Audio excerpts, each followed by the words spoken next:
Alhamdulillah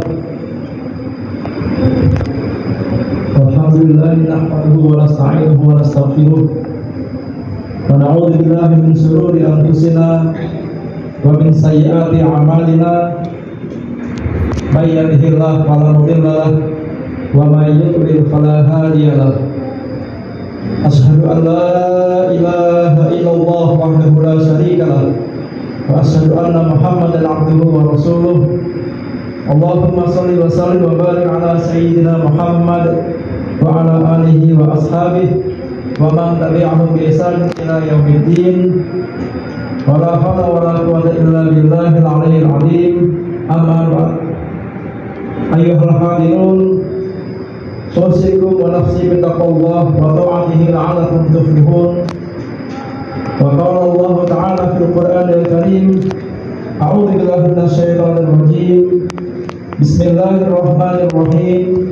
Ya ayyuhalladzina amanu taqullaha haqqa tuqatih wa la tamutunna illa wa antum muslimun. Sidang Jumat yang dirahmati Allah Subhanahu wa taala, setelah kita memanjatkan puji syukur kehadirat Allah Subhanahu wa taala, kemudian kita kirimkan salam kita serta sholawat kepada Rasulullah sallallahu alaihi wasallam beserta keluarganya, sahabatnya, dan semua pengikutnya. Selanjutnya Al-Fakir khotib berpesan untuk kita semua, wabil khusus untuk Al-Fakir, mari sama-sama kita tingkatkan iman dan takwa kita kepada Allah Subhanahu wa taala. Kita berusaha mengamalkan semua perintah Allah dan menjauhi segala larangannya. Sidang Jumat yang dirahmati Allah Subhanahu wa taala, dalam hidup ini ada satu amalan yang mudah diucapkan tapi seringkali salah mengaplikasikannya. Ia adalah tentang syukur. Setiap kita pasti sering pernah mendengar istilah syukur. Bersyukur artinya berterima kasih. Kalau dalam percakapan syukran itu artinya terima kasih. Kita ingin membahas sedikit tentang makna syukur ini. Apa sebenarnya yang dimaksud dengan syukur?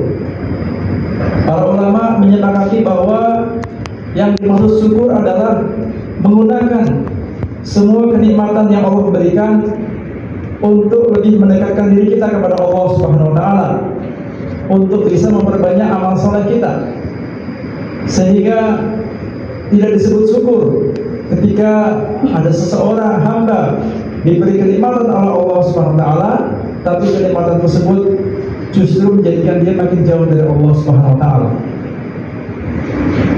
Jadi sekali lagi yang kita maksud syukur di sini adalah kita mencoba menggunakan semua yang Allah berikan untuk lebih mendekatkan diri kita kepada Allah, baik itu yang berupa nikmat maupun berupa musibah.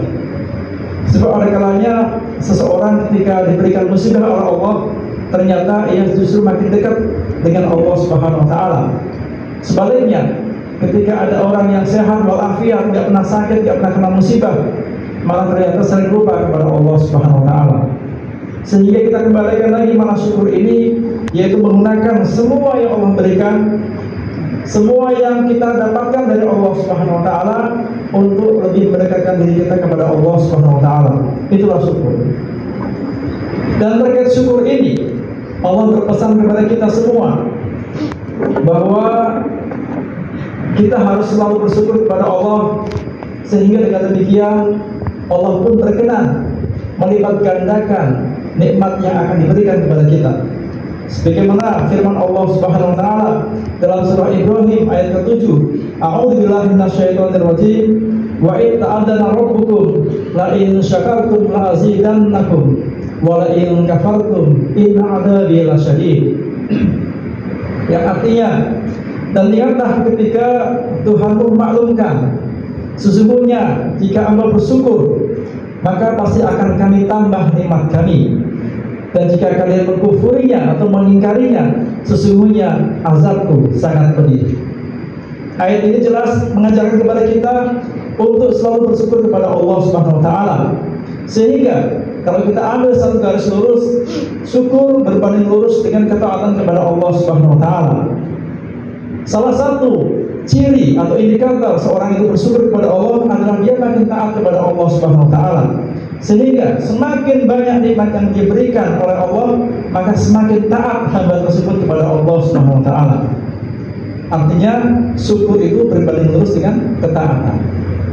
Kalau tadi Allah menggambarkan atau memberikan gambaran kepada kita, penjelasan kepada kita, barang siapa yang bersyukur kepada Allah, maka Allah akan tambah nikmatnya.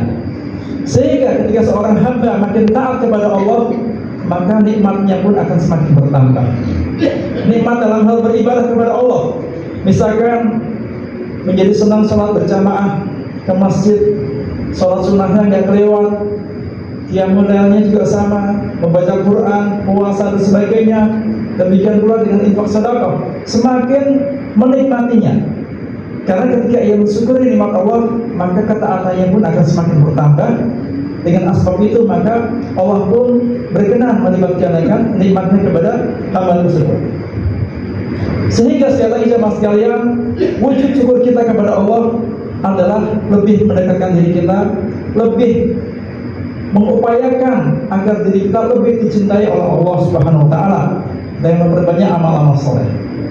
Pertanyaannya adalah, ketika kita menyadari itu semua, bahwa kalau kita bersyukur kepada Allah, kita akan ditambah nikmatnya, bahwa syukur itu korelasinya dengan ketaatan kepada Allah Subhanahu wa taala.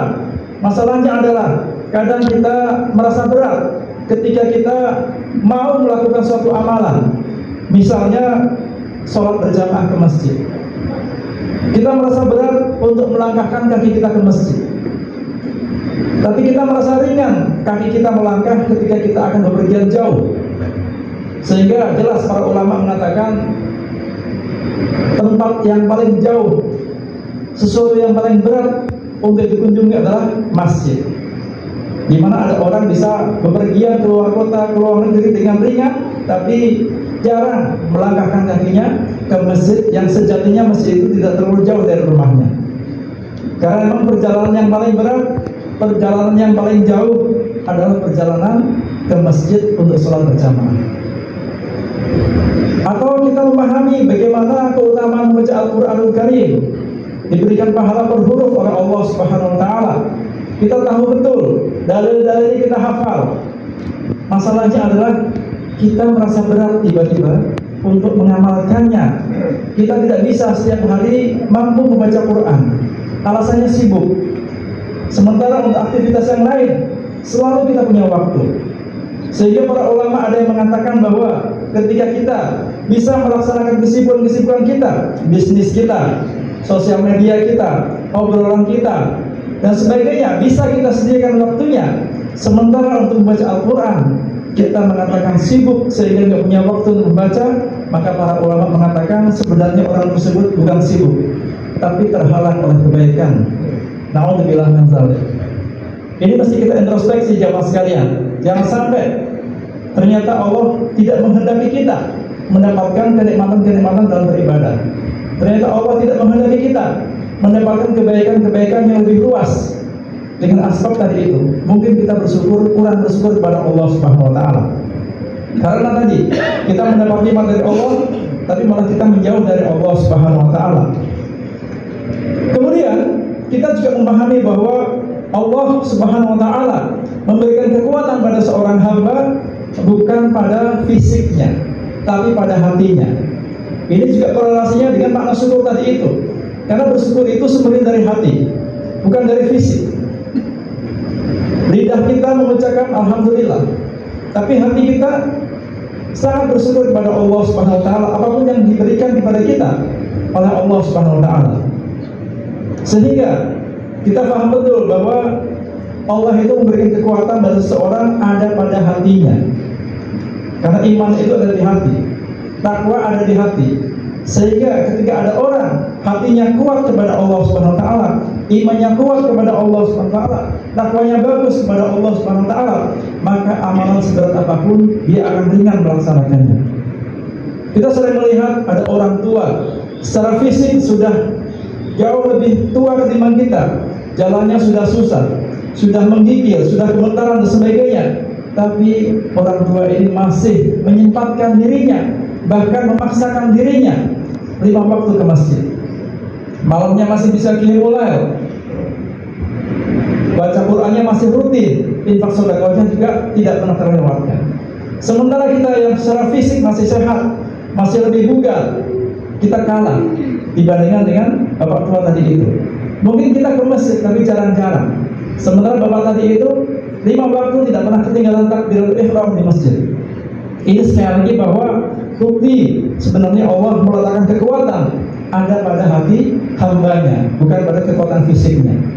Bagi kita jemaah sekalian yang Allah anugerahi fisik yang bagus, fisik yang kuat, maka hendaknya cara mensyukuri kita atas nikmat tersebut adalah mari kita gunakan kekuatan fisik kita untuk lebih dekat kepada Allah Subhanahu wa taala.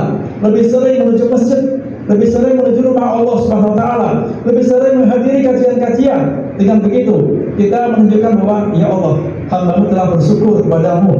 Engkau berikan hamba fisik yang sehat, jasad yang bagus, yang dengan itu hamba gunakan untuk taat kepadamu. Dengan demikian, insya Allah, sebagaimana Allah janjikan tadi, maka Allah akan menambah kenikmatan-kenikmatan tersebut kepada kita, insya Allah. Jadi sekali lagi, kekuatan hati ini yang harus kita perhatikan. Sehingga Rasulullah SAW mengajarkan satu doa kepada kita yang berbunyi, ya muqallibal qulub, tsabit qulubana ala dinik, atau tsabit qalbi ala dinik wa ala ta'ati. Wahai yang membolak-balikkan hati, tetapkanlah hati ini dalam ketaatan, dalam agamamu wahai Allah. Karena Rasul paham betul bahwa kalau hati sudah lemah, maka kekuatan fisik tidak ada artinya. Sebaliknya, ketika hati itu kuat, maka fisik pun akan ikut menjadi kuat. Inilah jemaah sekalian, khutbah singkat tentang pentingnya syukur kepada Allah dan menjaga kekuatan hati kita. Semoga Allah Subhanahu wa taala selalu menjaga hati kita untuk terus bersemangat mengamalkan kebaikan-kebaikan dan membersihkan hati kita, sehingga Allah memberikan kita kemudahan dalam beramal sebanyak-banyaknya kepada Allah Subhanahu wa taala. Dengan demikian kita makin lebih dekat kepada Allah dan lebih dicintai oleh Allah Subhanahu wa taala. Barakallahu li wa lakum fil Qur'anil azim wa nafa'ani wa iyyakum bima fihi minal ayati wa dzikril hakim wa taqabbala minni wa minkum tilawatahu innahu huwas samiul alim.